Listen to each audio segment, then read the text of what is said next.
Dean Walker was 15 when he calmly stood up in the middle of class, pulled a gun from his backpack, and shot his teacher, Miss Karen Hill, in front of 22 stunned students. What no one knew at that moment, what no one could have imagined, was that this wasn't the beginning of the story. It was the end of a decade-long silence, one that began with his older brother Tyler's mysterious disappearance, and a secret buried not just beneath the floorboards of their home, but deep inside Dean himself. That on a cold February morning, Emerson High School looked like any other public school in small-town America. Rows of lockers lined the hallways, chatter echoed off the walls, and teachers were preparing lesson plans with hot coffee in hand. No one knew that within the hour, the school would be at the center of a national tragedy. At exactly 9:30 a.m., the bell rang for second period. Students filtered into room 207, where English literature was about to begin. At the front of the class stood Ms. Karen Hill, a well-liked teacher who had spent the last 10 years guiding students through the works of Shakespeare and Hemingway. She was known for her strong classroom presence, a teacher who rarely raised her voice, but somehow always had everyone's attention. 15-year-old Dean Walker sat near the back of the room, as he usually did. He was the type of student who could go unnoticed if you weren't paying attention. His grades were average. He was never late, never caused trouble, and didn't seem to have close friends or enemies. Teachers marked him down as quiet and respectful. Classmates didn't say much about him at all. He was just there. That morning, Dean had entered the classroom wearing a gray hoodie and jeans. His backpack hung loosely from one shoulder. He looked tired, but that wasn't unusual for a teenager at 9:30 in the morning. Ms. Hill began the day's lesson by writing a quote from Macbeth on the board. The classroom settled into silence, broken only by the sound of pens scratching paper. She turned around to address the class and started discussing themes of ambition and guilt. At 9:43 a.m., Dean opened his backpack and took out a small black object. In one swift motion, he stood up, raised the gun, and fired a single shot. The sound was deafening. Ms. Hill's body jerked backward before she collapsed onto the floor behind her desk. For a second, the class was frozen in stunned silence. Then chaos erupted. Some students screamed and ducked under their desks. Others ran for the door. One girl sprinted into the hallway and yanked the fire alarm. The shrill ringing spread through the building as teachers rushed to lock doors and follow lockdown procedures. Room 207 was filled with overturned chairs, dropped notebooks, and the sound of sobbing. But Dean stood still. He placed the gun gently on the floor, slid it away from himself, and sat back down in his chair, folding his hands neatly in his lap. He didn't run. He didn't speak. Police arrived minutes later. Armed officers cleared the room and arrested Dean without resistance. He complied with every command, showing no signs of fear, panic, or remorse. He was let out in handcuffs as students from other classrooms stared in disbelief. Paramedics attempted to revive Ms. Hill, but she was declared dead before reaching the hospital. Word spread quickly. Parents flooded the school parking lot. News helicopters circled above. The school was locked down for hours as every room was checked, every student accounted for. Dean was taken to a local juvenile detention center, where he remained silent through hours of questioning. He offered no motive, no explanation. Detectives searched his home and found little of interest. His room was clean and sparsely decorated. A laptop revealed recent searches for how courtroom trials work, school shootings, and where to shoot for instant death. There was no diary, no manifesto, no angry social media posts. The gun had been reported stolen 3 days earlier from the home of a neighbor, a retired security guard who lived 2 houses down from Dean's family. He hadn't even noticed it was missing. The town of Emerson was shattered. Teachers couldn't sleep. Students refused to return to school. Parents demanded answers. But the only person who could explain why this had happened wasn't talking. Dean's parents were just as lost as everyone else.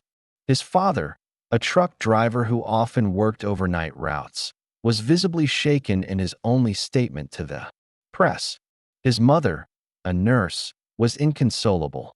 They said their son had never even been in a fight before. The school closed for 3 days while investigators collected evidence.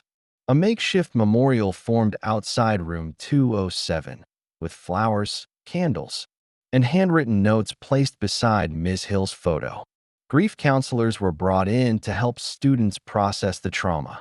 And yet, even as the town mourned and reporters searched for headlines, the real story remained buried. Because what no one yet realized was that Dean Walker's act of violence wasn't random. It was planned. It had a purpose. And it was only the beginning. While the town of Emerson struggled to cope with the shock of what had happened inside room 207, investigators worked around the clock to piece together the life of Dean Walker. The media painted him as a mystery, a teenager without a history of violence who had calmly executed his teacher mid-lesson. The footage from the school's hallway cameras was chilling in its clarity. Dean entering the classroom. Dean reaching into his backpack. Dean standing and pulling the trigger. All without a single word. No yelling. No warning. Just one shot. And silence. Detectives interviewed classmates, teachers, and neighbors. Most described Dean as quiet, polite, even kind at times. A few students remembered him being picked last in gym or sitting alone at lunch, but no one recalled him ever getting into fights or arguments. His teachers said he was attentive, turned in homework, and didn't raise concerns. No one saw this coming, which only deepened the fear in the community. If someone like Dean could commit murder, who else might be capable of the same? At home, Dean's parents were devastated. They let detectives search everything: their son's room, his computer, his phone, his journals. The house was modest, clean, and full of the quiet chaos that comes with raising a teenager. Nothing stood out at first, but then investigators found a locked drawer in Dean's nightstand. Inside was a worn composition notebook, its cover scratched, and edges frayed. The pages inside would change everything. The notebook wasn't filled with random thoughts. It was organized, calculated. Dates, times, observations. Dozens of pages were dedicated to Ms. Hill. Notes about where she parked, what time she arrived at school, what days she stayed late. There were even pages describing her after-school activities, including what kind of coffee she ordered from the shop down the street. The entries weren't angry. They were cold, detailed, and unsettling. One entry read, "She leaves the parking lot at 3:57 every day. Always turns right. Never left." Predictable. The more investigators read, the more disturbing it became. The notebook wasn't just about Ms. Hill. It also contained surveillance-like notes on other teachers and students. There were sketches of the school layout, including emergency exits and security camera positions. Dean had been studying his environment carefully for months. The last few pages of the notebook were particularly disturbing. They included a checklist titled Final Plan. At the top of the list: 1. Get weapon. 2. Test door lock.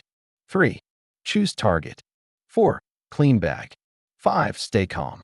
Everything had been methodically written down and crossed off. This revelation destroyed the idea that the shooting had been spontaneous. Dean hadn't snapped in a moment of rage. He had planned it. He had studied his victim. He had followed a timeline. The act was deliberate and premeditated. But what puzzled investigators the most was the absence of emotion in his writing. No hatred, no resentment, just neutral, almost clinical observations. It was as if he were completing a science project, not preparing for a murder that in court documents. Prosecutors would later refer to the notebook as a blueprint for calculated violence. But even with the evidence of planning, the biggest question still remained: why? Why target Ms. Hill? Why her, and not someone else? She had never written Dean up. She hadn't failed him on a test. She hadn't embarrassed him in class. In fact, Her gradebook showed that Dean had a B+ average in her class. Then came another twist. A background check on Ms. Hill revealed that she had taught at another school before Emerson. 10 years earlier, she had worked in a different district, in a town just 40 miles away. She left that job suddenly, with no public explanation. Investigators dug deeper and discovered a sealed disciplinary file from her time at the previous school. What they found shocked them. According to the file, Ms. Hill had once been accused of inappropriate behavior toward a student. The complaint never led to criminal charges and was quietly resolved with her resignation. The student involved was never named due to confidentiality laws. The entire case had been buried. But something about the timing didn't sit right with the lead investigator. He requested records from the school district where Ms. Hill had previously worked. That's when they discovered something chilling. The student at the center of the decade-old complaint had been Dean's older brother, a boy named Tyler Walker. He had attended the same school during the year of the complaint, but he was never mentioned in any public documents. When questioned, Dean's parents refused to speak about Tyler. The family had moved shortly after the alleged incident. Tyler had disappeared from all records after that. No social media, no school transfers, nothing. Suddenly, everything pointed toward a motive far more personal than anyone had guessed. Dean hadn't just killed a teacher. He had killed the woman, who may have destroyed his family from the inside out. The discovery of Tyler Walker's name in the old disciplinary records sent a jolt through the investigation. The puzzle that had confounded detectives for weeks suddenly began to make sense, but the picture it revealed was darker than anyone anticipated. Tyler had been 15 years old when he attended Brookridge Middle School, where Ms. Hill had been a teacher at the time. According to the sealed complaint, Tyler had reported uncomfortable and inappropriate attention from Ms. Hill during after-school tutoring sessions. The file suggested his concerns were never formally pursued. No charges were filed.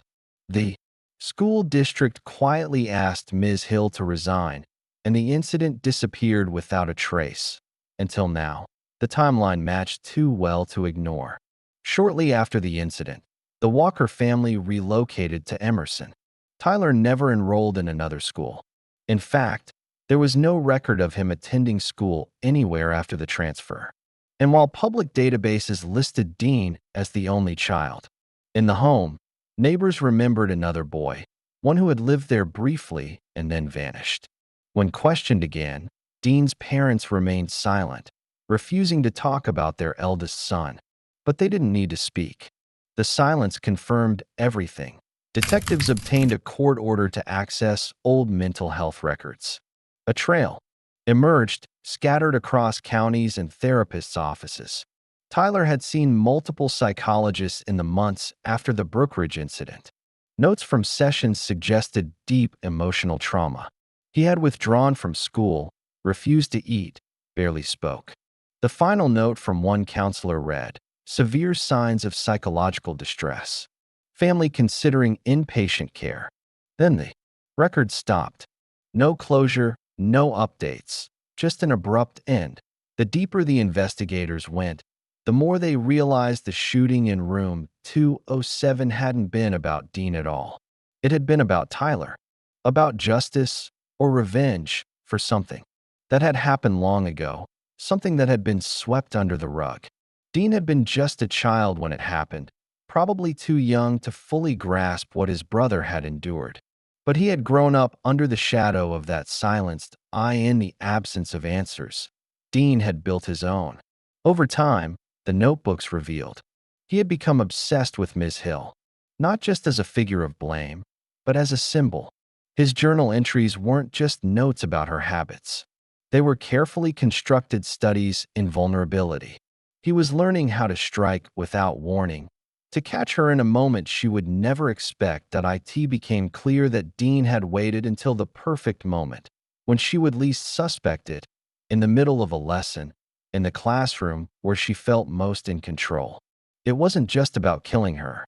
It was about erasing the version of her that had moved on, that had continued teaching and living her life as if nothing had ever happened. He wanted the world to see that she wasn't untouchable. The juvenile facility, Dean still hadn't spoken. Weeks had passed. His attorneys were unsure whether he was traumatized, uncooperative, or simply resolute. Psychologists assigned to evaluate him reported that he was emotionally flat. He showed no signs of mental illness in the traditional sense. No delusions, no psychosis. Just an eerie calmness that made them uncomfortable.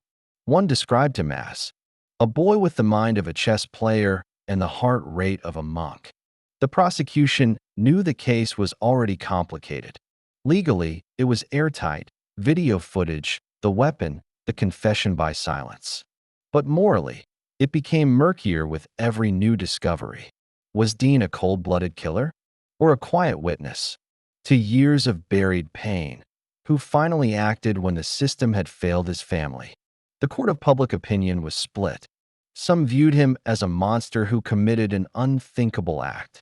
Others saw a tragic figure, shaped by events far beyond his control. The school board came under fire for hiring Ms. Hill without properly vetting her history. The superintendent held a press conference stating that her background check had revealed nothing concerning because the complaint at Brookridge was never flagged. It had been classified as internal, with no public notation. That decision now haunted multiple careers, and still, Dean sat in silence. Not during court hearings, not during interviews, not even when his parents visited. He would listen, blink, breathe, but never speak.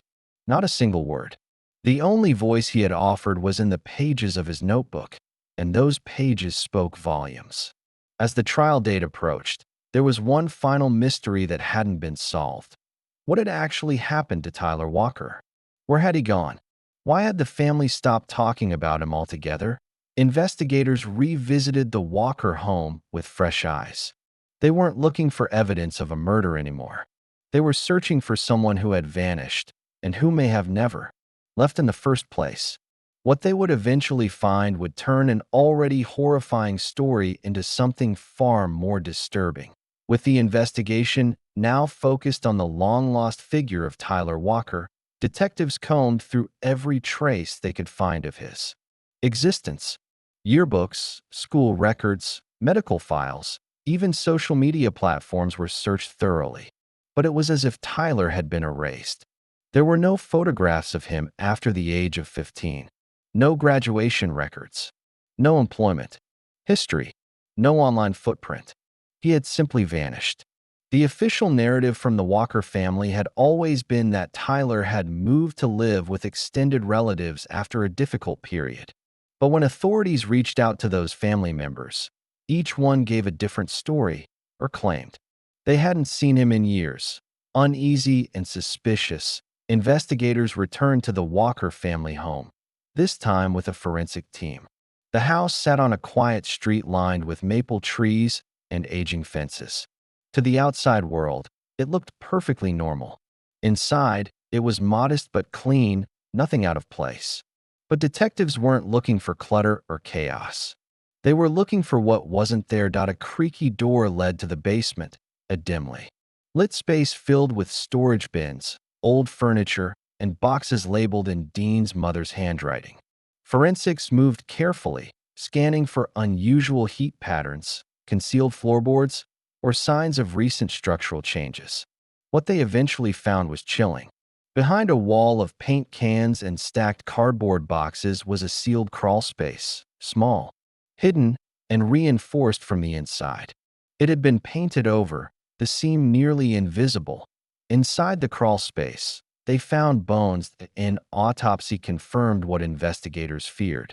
The skeletal remains belonged to a teenage male, consistent with the age and height of Tyler Walker. Dental records matched. Time of death was estimated to be roughly a decade earlier, around the time the family had moved to Emerson. No visible signs of trauma were found on the bones, but the positioning and containment suggested concealment, not burial. Tyler had not moved away. He had died in that house, and his body had been hidden ever since. The revelation shattered everything.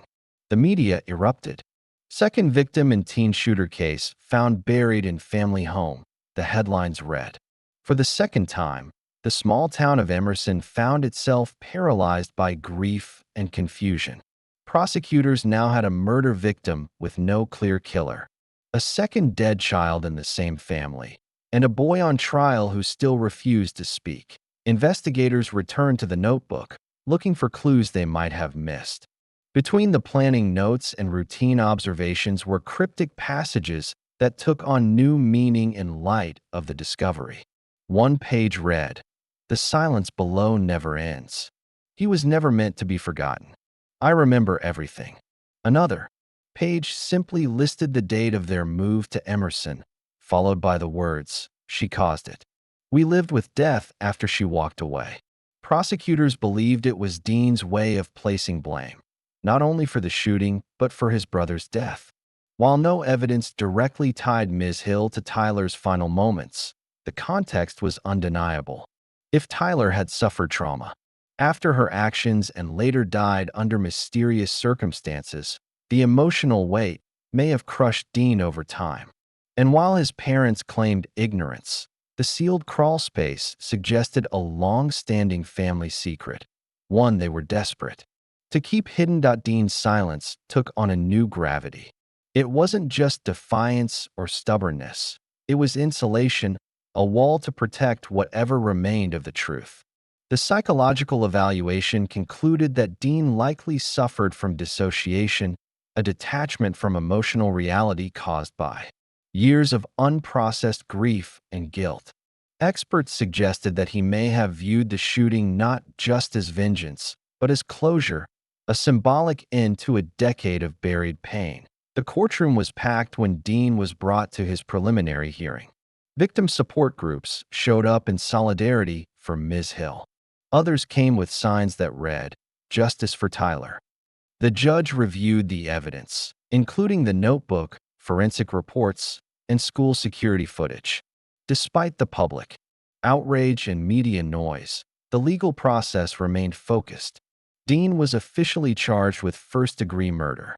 The defense team requested a psychological assessment be considered for trial. The prosecution, while confident, admitted the case was now far more complicated than anyone had anticipated. The Walker home was declared a crime scene, sealed off and guarded. Rumors swirled that the parents might face obstruction charges, though nothing had been confirmed. The community, once numb with grief, now boiled with questions. How could a boy live in a house with his dead brother and no one know? How could a teacher accused of misconduct go on teaching for another decade? And how could a system built to protect children fail two brothers so completely? But Dean still said nothing.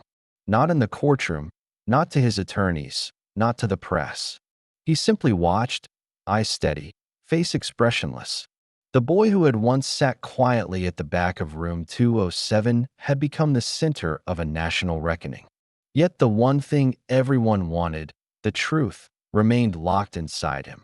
And in that silence, the town of Emerson waited for the verdict, not from the judge, but from the pieces of a story that no longer made sense. The trial of Dean Walker began under an oppressive cloud of media scrutiny and public outrage. News vans parked outside the courthouse. National outlets filled their coverage with heated debates, and true crime forums lit up with theories, each more dramatic than the last. Some labeled Dean as a cold-blooded murderer who had planned a classroom execution. Others argued he was a victim himself, shaped by a legacy of silence, abuse, and loss. But inside the courtroom, there was no room for speculation. There was only evidence, timelines, and the haunting reality of two deaths, one in plain sight, and the other hidden for nearly a decade. Dean sat quietly beside his attorneys, his face unreadable, his hands folded just like the day he shot Ms. Hill. The prosecution began with a straightforward presentation. Dean had brought a stolen firearm to school, fired it with clear intent, and killed a teacher in front of witnesses. Surveillance footage, ballistics reports, and the chilling discovery of the notebook left no doubt. Their case was airtight. But when the defense took over, the tone of the trial shifted.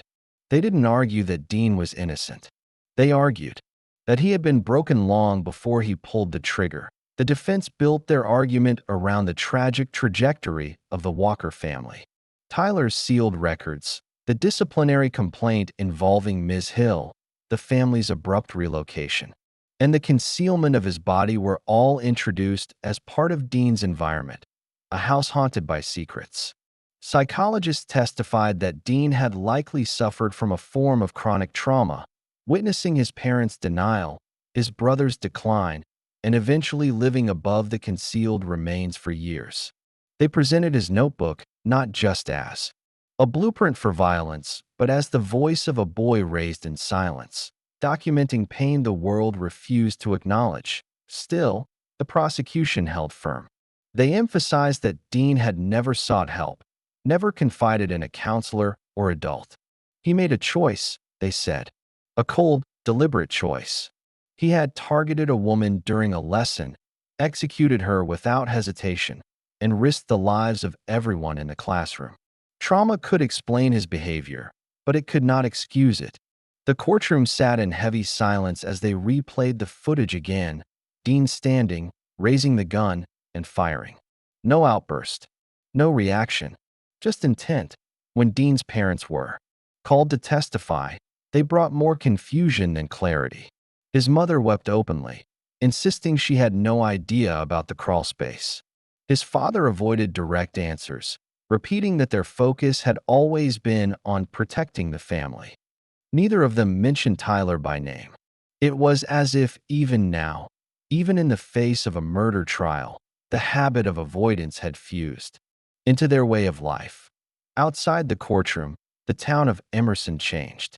Emerson High permanently retired Room 207, transforming it into a quiet memorial space. New school policies were rolled out, including mandatory mental health screenings and background checks with more rigorous district cooperation. A local task force was established to prevent hiring educators with unresolved disciplinary histories. What happened to Tyler had forced a reckoning that extended beyond Dean's trial. The jury deliberated for 3 days. In the end, Dean was found guilty of first-degree murder. But the sentencing hearing offered a final twist. The judge, after reviewing psychiatric evaluations and the totality of the case, chose to sentence Dean as a juvenile, not as an adult. He would remain in a state facility until the age of 21, with the possibility of extended supervision thereafter. The courtroom gasped. Some were outraged. Others nodded in solemn agreement. The decision didn't erase what had happened, but it acknowledged that this crime hadn't begun with a gunshot. It had begun years earlier, with a wound no one wanted to look at. Even after sentencing, Dean never spoke. Not during the verdict, not during the judge's remarks, not to his attorneys or his parents. His silence became symbolic of the damage done, of what happens when trauma is buried too deep, and of a generation still learning how to speak about pain. He was transferred to a juvenile correctional facility where he remained quiet, compliant, and deeply withdrawn. Years later, an investigative journalist would publish a best-selling book based on the case. The title was taken directly from one of Dean's notebook entries, The Silence Below. It became required reading in university criminology courses. It wasn't just the story of a teacher's murder or a buried brother. It was a case study in what happens when a system overlooks quiet suffering, when the need to forget becomes more powerful than the need to heal. In the end, there were no winners. Miss Hill was gone. Tyler had been gone for years. Dean would never reclaim the childhood he lost. But the story forced a painful truth into the open, that real horror doesn't always come in loud, violent acts. Sometimes it sits quietly, waiting just beneath the surface until someone finally looks.